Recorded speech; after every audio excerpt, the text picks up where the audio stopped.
Bismillahirrahmanirrahim. Assalamualaikum warahmatullahi wabarakatuh. Alhamdulillah. Alhamdulillahilladzi an'amana bi ni'matil iman wal islam wa ahyana ba'dama amatana wa ilaihin nusyur. Asyhadu an la ilaha illallah wahdahu la syarika lah wa nashhadu anna Muhammadan abduhu wa rasuluhu la nabiyya wa rasulahu ba'dah.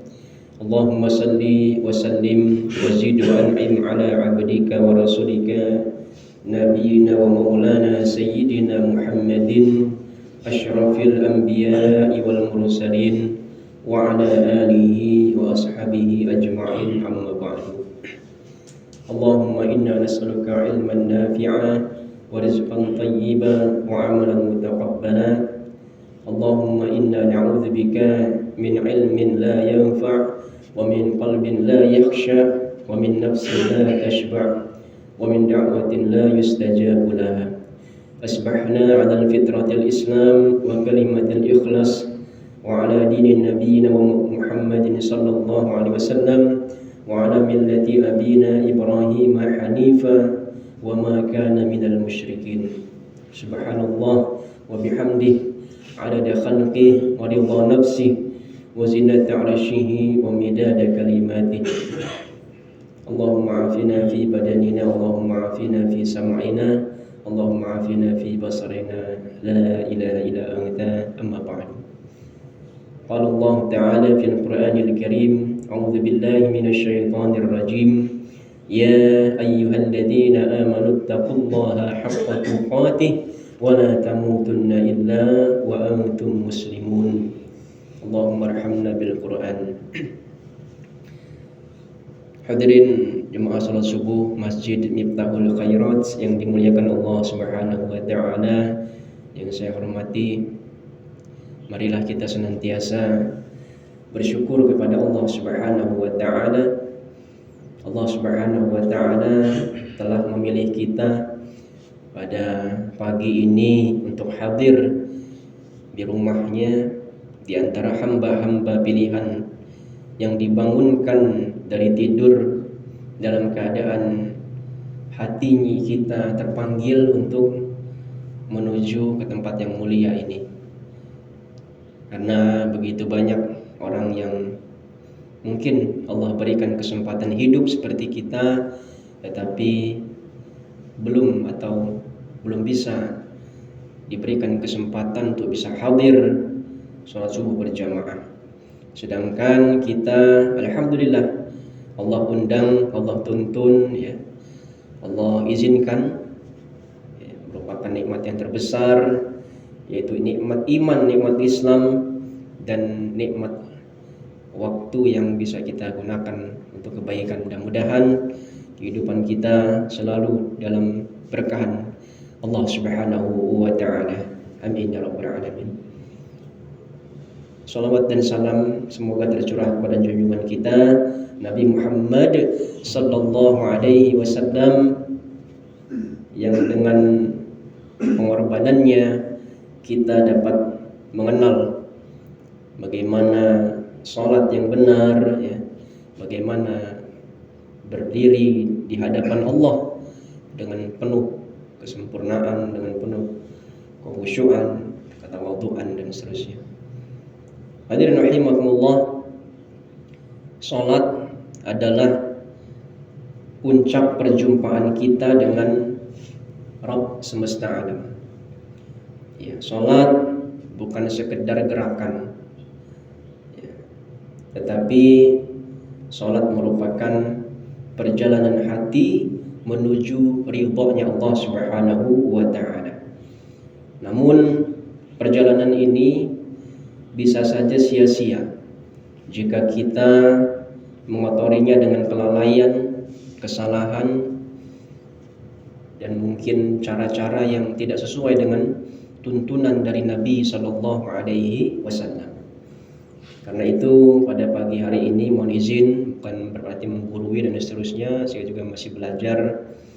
Kita sama-sama belajar tentang permasalahan-permasalahan atau persoalan-persoalan di dalam sholat yang sering terjadi, baik bagi imam maupun makmum, ya, dari takbiratul ihram sampai salam, ya. Maka semua akan kita coba sama-sama membahasnya dengan dalil yang jelas agar sholat kita bukan hanya sah tetapi juga sempurna dan yang paling penting menjadi diterima oleh Allah Subhanahu wa taala dan menjadi wasilah penolong kita di hari akhir nanti. Hadirin rahimakumullah, Islam adalah agama yang sempurna. Ya, segala aspek kehidupan telah diatur.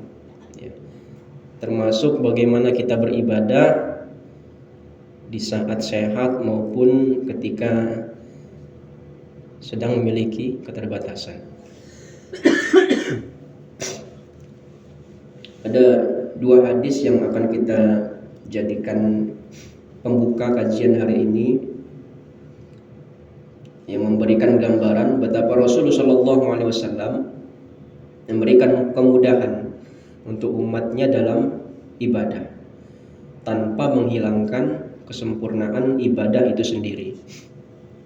Hadis yang pertama dari Abu Tufail radhiyallahu an, ia berkata, "Ra'aitu Rasulullah sallallahu alaihi wasallam yatufu bil baiti wa yastalimu ar-rukna bimikhfaqihi wa yuqabbiluhu wa huwa ala naqatin."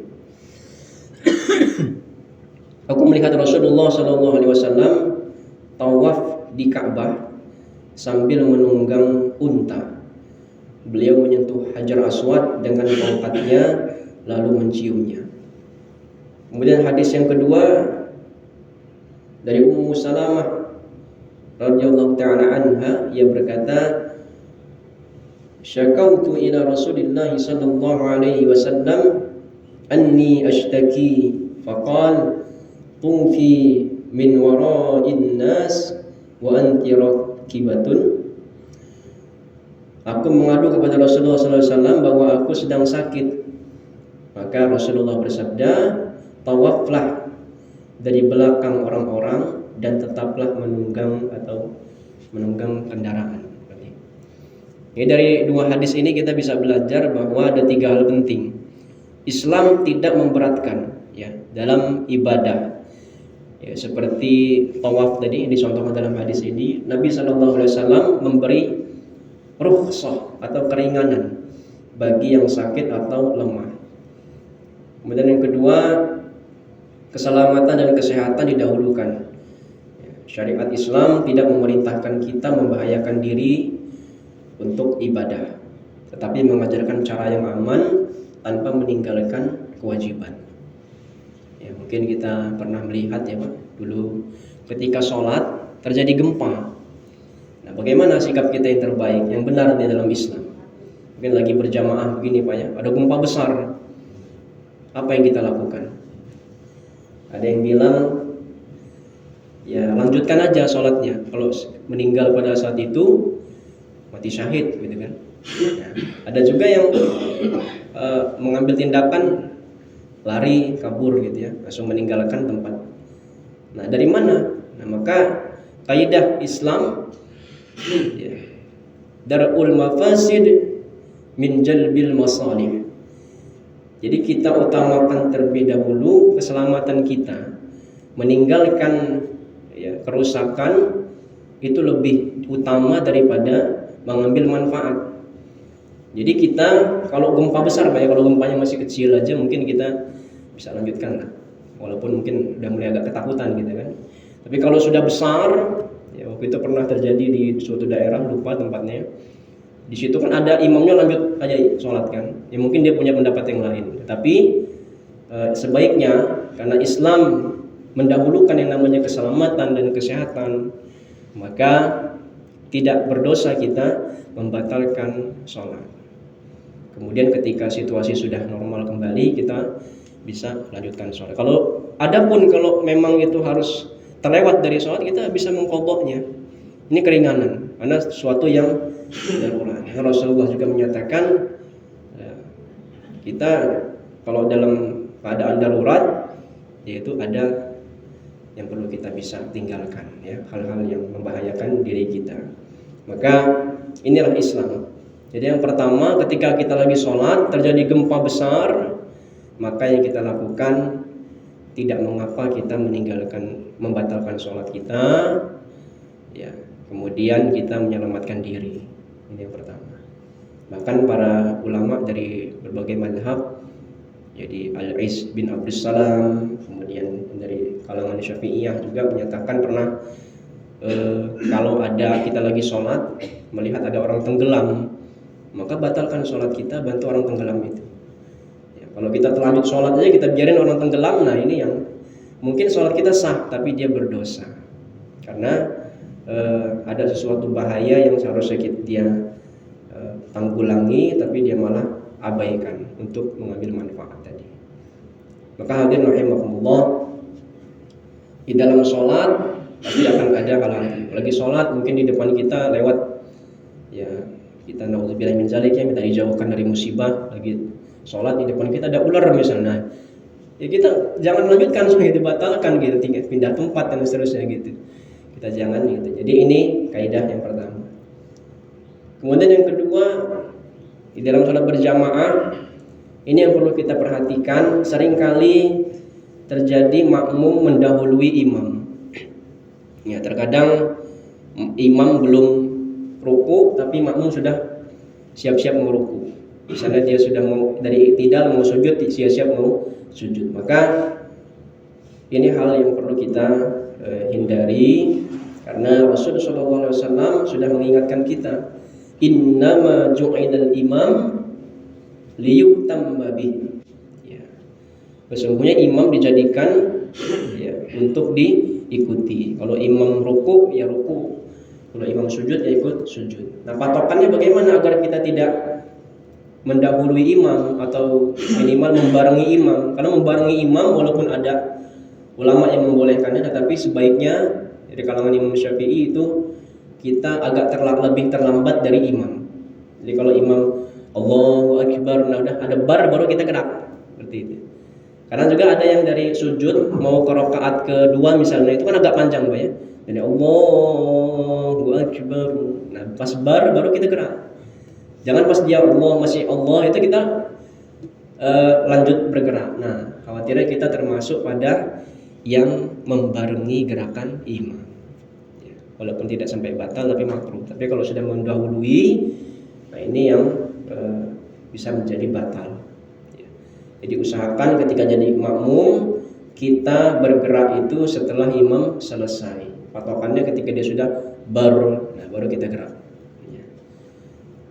Kemudian yang berikutnya, kapan kita, ya, mengucapkan amin. Ya. Nah ini yang sering kita berbagai macam dari makmum, ya, dari saudara-saudara kita, ada yang keduluan aminnya, ada yang belakangan dan seterusnya. Nah sebaiknya mengucapkan amin, ya, itu bertepatan dengan aminnya malaikat, ya.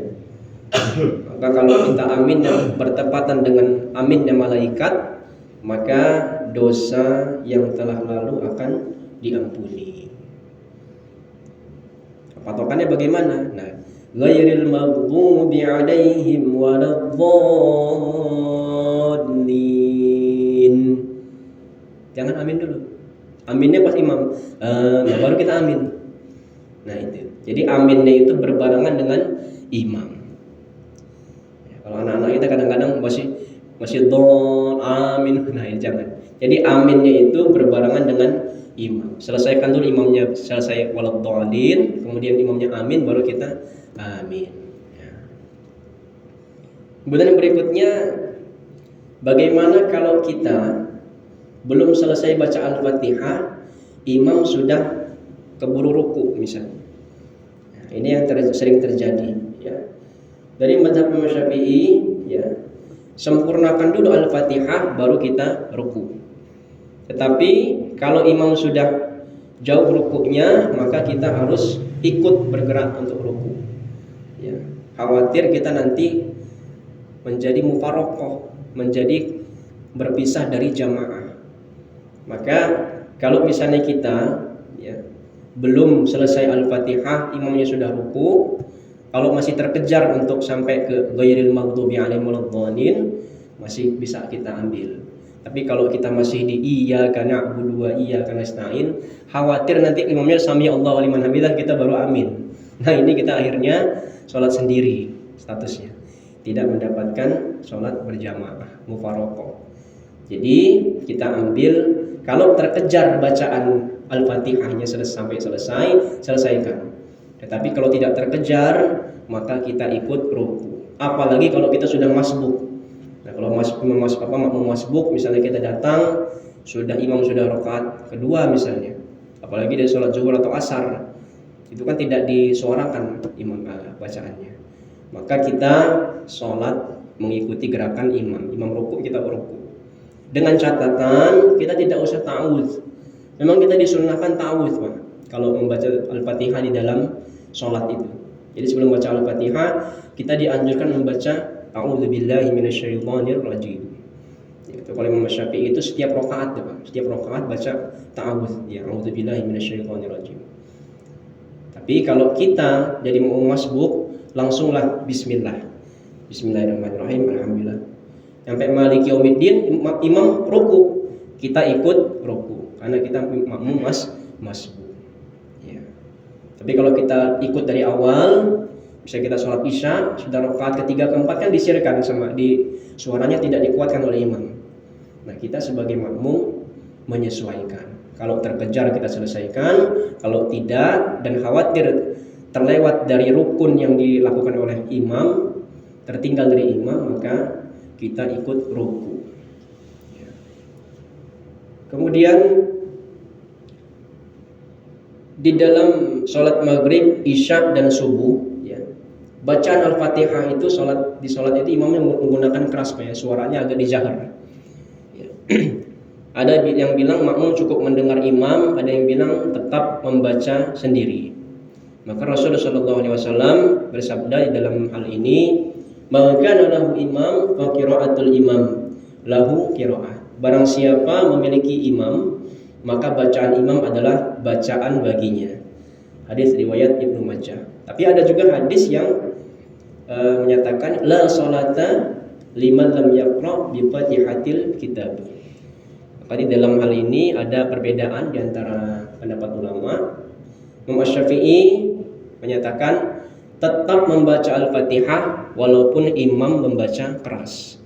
Nah, maka kami mengambil pendapat yang ini. Jadi saya sebagai imam biasanya memberikan jeda antara Al-Fatihah dengan surat pilihan atau surat pendek. Nah, biasanya saya ghairil maghdubi alaihim waladdallin, amin. Nah, itu saya agak diam sebentar. Nah, itu memberi kesempatan kepada makmum untuk membaca Al-Fatihah. Nah, itu. Jadi kita baca Al-Fatihah. Misalnya belum selesai pas jeda itu Al-Fatihah kita, imam keburu membaca surat pendek misalnya atau surat pilihannya, maka tetap lanjutkan Al-Fatihah kita. Selesai baca Al-Fatihah, masih bisa sempat mendengarkan bacaan Quran imam, kita dengarkan. Ya, seperti itu. Itu yang kita ambil. Walaupun nanti ada perbedaan di imam yang lain. Kalau di Imam Hanafi dan Maliki itu cukup mendengarkan imam saja. Ya. Kalau di Imam Hambali, kalau sholat keras dengarkan saja. Ya. Tapi kalau kita ini di dalam sholat zuhur dan asar sudah nggak ada perbedaan pendapat. Kita baca Al-Fatihah semua. Kalau zuhur asar kita imamnya tidak dikeraskan suaranya, tidak dijaharkan. Maka kita sebagai makmum tetap membaca Al-Fatihah. Ya.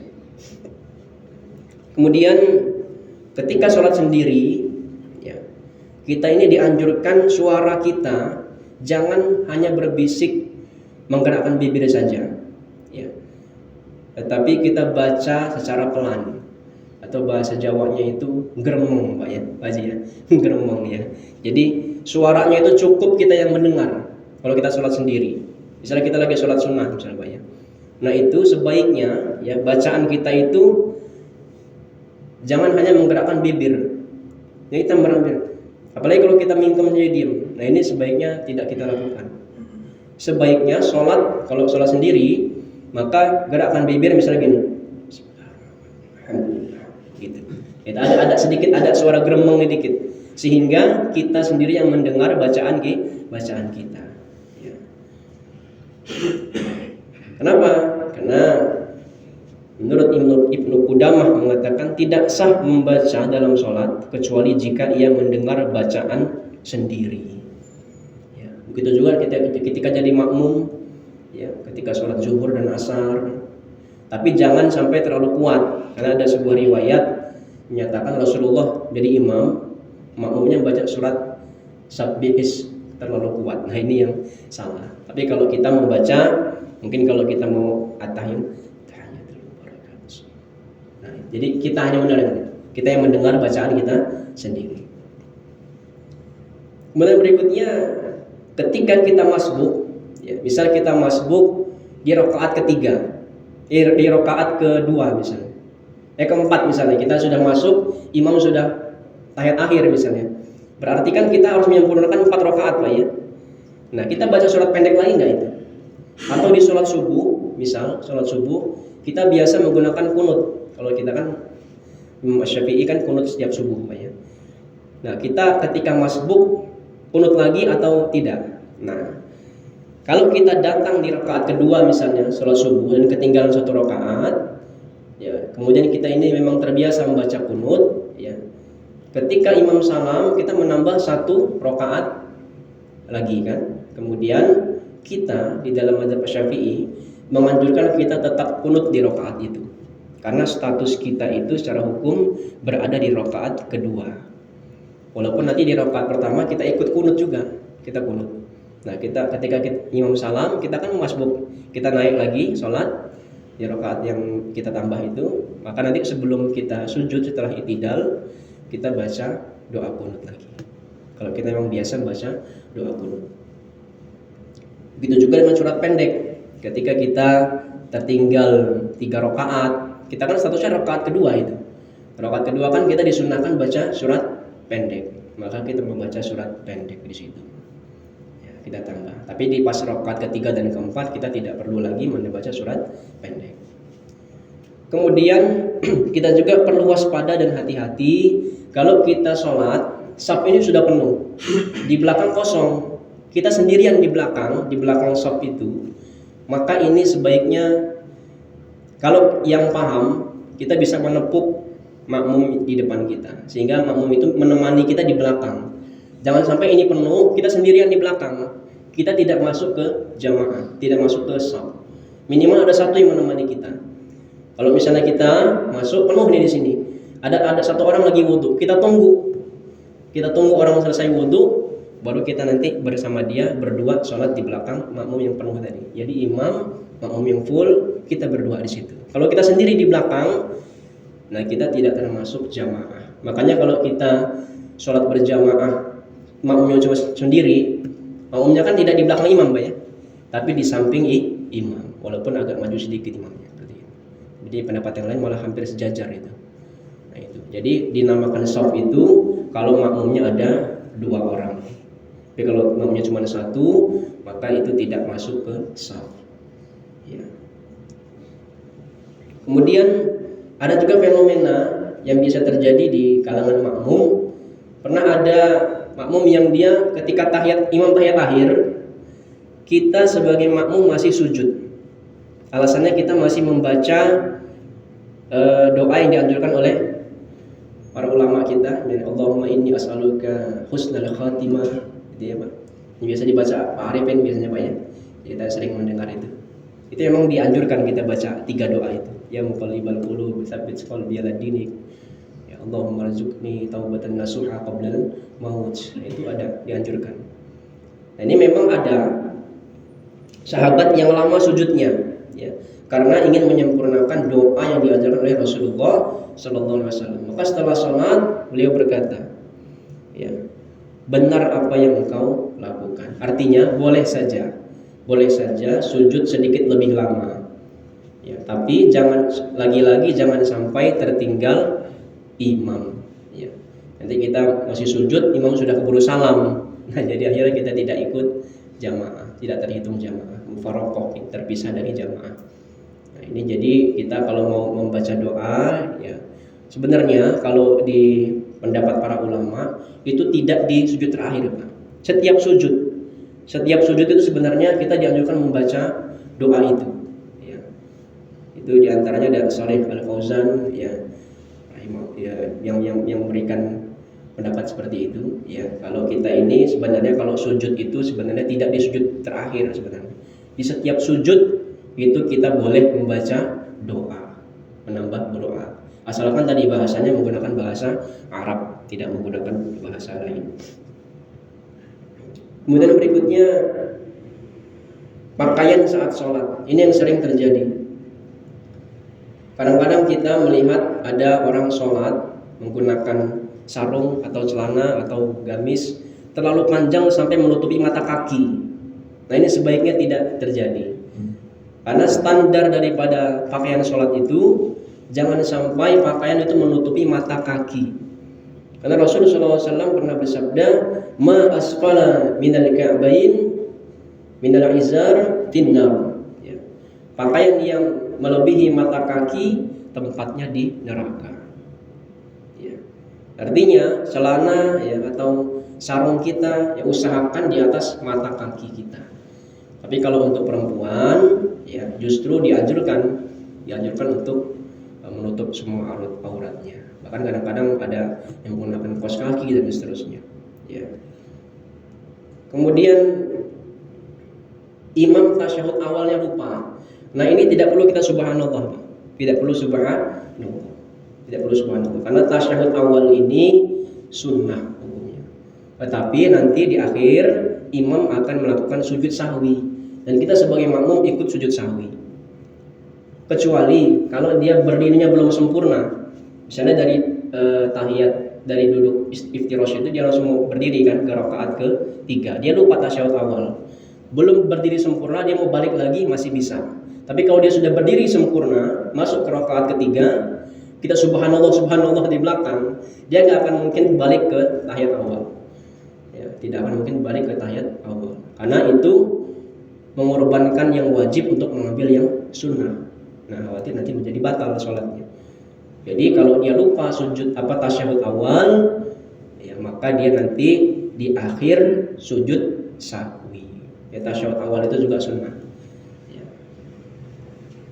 Tidak perlu kita mengucapkan subhanallah. Begitu juga dengan sholat Idul Fitri, Pak. Idul Fitri Idul Adha itu kan takbir pertama, rakaat pertama takbirnya 7 kali, Pak ya. Allahu Akbar. Di antara takbir ada yang subhanallah, ada juga yang tidak subhanallah, ya diam aja dia. Nah, jadi kita tidak perlu hanya perbedaan. Tapi kalau misalnya imamnya lupa, misal di rakaat pertama dia 7 kali takbir, pas rakaat kedua di salat Idul Fitri itu atau Idul Adha, salat Id, idain ya. Dia tidak takbir 5 kali misalnya, rakaat kedua kan takbir 5 kali, Pak. Dia lupa, kita boleh subhanallah. Lanjutkan saja. Karena sebenarnya itu hanya sunnah saja, hanya sunnah. Ya. Dan itu tidak perlu sujud sahwi juga, tidak perlu sujud sahwi. Jadi kalau dia lupa takbir Idul Fitri juga tidak perlu kita subhanallah. Ya. Begitu sama dengan tasyahud awal tadi. Itu sering terjadi, pernah terjadi ketika imam sholat Id dia lupa sekian kali takbir yang dianjurkan itu. Maka kita tidak perlu subhanallah, kita ikuti saja, tetap sah sholat Idnya. Kemudian ya sholat saat sakit, insyaallah kita sudah paham, Pak ya.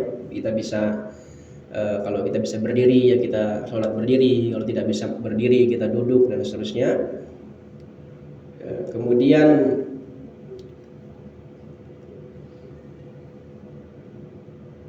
melakukan gerakan yang berlebihan. Ya terkadang kita melakukan gerakan berlebihan. Nah ini yang sebaiknya tidak kita lakukan.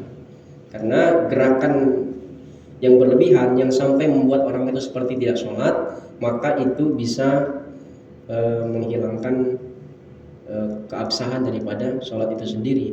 Ya. Maka kita ketika kita mau gatel atau apa, itu tidak apa-apa, kita garuk, kita ambil di sini. Mungkin gerakan aja telunjuk kita.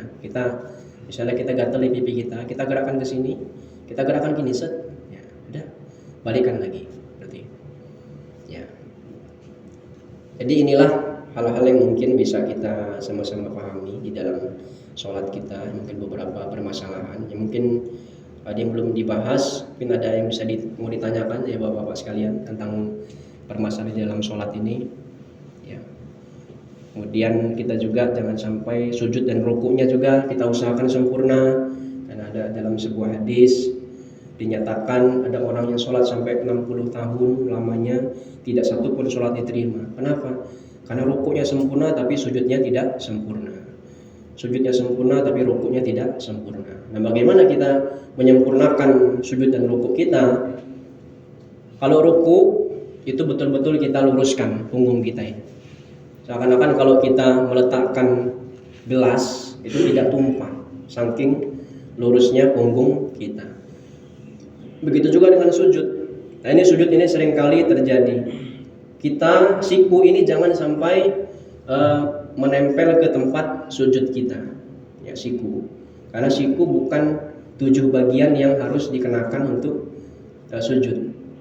7 bagian itu yang harus terkena sujud, jidat kita ini, Pak, dahi sampai ke hidung ini sini. Nah, ini perlu. Kemudian kedua telapak tangan kita, kedua telapak tangan itu tidak boleh seperti ini ya, harus seperti ini sempurna. Kemudian lutut kita dan perut itu usahakan jauh dari paha kita. Kadang-kadang kita melihat ada anak-anak yang sholat itu sampai ini meringkuk seperti itu. Nah, itu tidak boleh. Jadi dijauhkan perut dengan paha kita itu. Jadi jauh. Ya. Kemudian paha belakang kita ini lurus, ya, lurus, dan tumit kita dirapatkan, ya, kaki kita itu dirapatkan. Karena ada sebagian saudara kita yang sujud dia kakinya merenggang seperti itu, Pak, ya. Nah, itu yang dianjurkan itu dirapatkan, rapat. Ya. Jadi kita betul-betul berusaha agar sholat kita sempurna. Yang tujuannya adalah agar amal ibadah kita ini dapat diterima oleh Allah Subhanahu wa Ta'ala. Ya, gimana Bapak-bapak? Ada yang mau ditanyakan tentang permasalahan dalam sholat? Ya.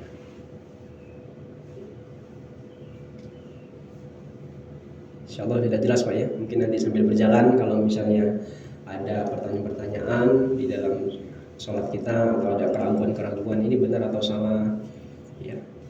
Ya, kemudian ini juga mungkin untuk mengingatkan saja, kalau kita tahiyat awal atau tahiyat akhir, kita kan ada menunjuk ya. Nah, ini yang tadinya mata kita hadapkan ke tempat sujud kita, maka setelah kita tasyahud awal atau tasyahud akhir, tangan kita menunjuk seperti ini, mata kita fokuskan ke telunjuk kita. Mata kita tunjukkan ke telunjuk. Jadi kita tadinya sebelum kita menunjuk, kita kan matanya ke tempat sujud. Ya. Ketika kita sudah at-tahiyatulillah wasni, at-tahiyatul barakah dan seterusnya, ini kan tunjuk seperti ini. Mata kita hadapkan ke telunjuk seperti ini. Nah, begitu salam kita hadap sini lagi, baru kita salam. Ya. Dan salam ini juga pipi kita terlihat sampai ke belakang. Jadi ya jangan gini aja, tapi seperti ini, langsung gerakan. Jadi pipi kita ini terlihat oleh imam yang ada di belakang kita. Ya, inilah mungkin beberapa hal yang bisa kita sempurnakan di dalam sholat-sholat kita. Kemudian hati-hati juga ketika kita menggunakan pakaian, ketika mungkin kita lagi jalan keluar menggunakan kaos dan seterusnya. Karena kadang kita lagi sujud, baju kita ini ngangkat, baju kita belakang kita ini, akhirnya nanti punggung kita kelihatan sampai ke bawah. Nah, ini terbuka aurat maka bisa batal. Makanya kita seorang muslim ini pakaian kita walaupun mungkin pakai kaos, kita betul-betul harus menjaga aurat, karena tidak tahu kita mau mampir sholat dan seterusnya. Inilah Masya Allah, ketika kita menjaga sholat kita, insya Allah semuanya pun akan terjaga, baik dari pakaian, kesucian, kebersihan, bahkan sampai ke adab-adab dalam gerakan-gerakan ketika kita sholat. Nah, demikian dapat saya sampaikan. Mungkin kalau tidak ada pertanyaan, mudah-mudahan bisa kita manfaatkan, kita jalankan sholat kita, sehingga kita tidak hanya menjadi orang yang beramal, tetapi menjadi orang yang diterima juga amalnya oleh Allah Subhanahu wa Ta'ala. Amin ya rabbal alamin. Demikian dapat kami sampaikan. Kurang lebihnya mohon maaf, pada Allah mohon ampun. Mari kita dengan doa kafaratul majelis. Subhanakallahumma wa bihamdika asyhadu an la ilaha illa anta astaghfiruka wa atubu ilaik. Wallahu ta'ala a'lam bisawab wa nahnu nata'allam. Wassalamualaikum warahmatullahi wabarakatuh.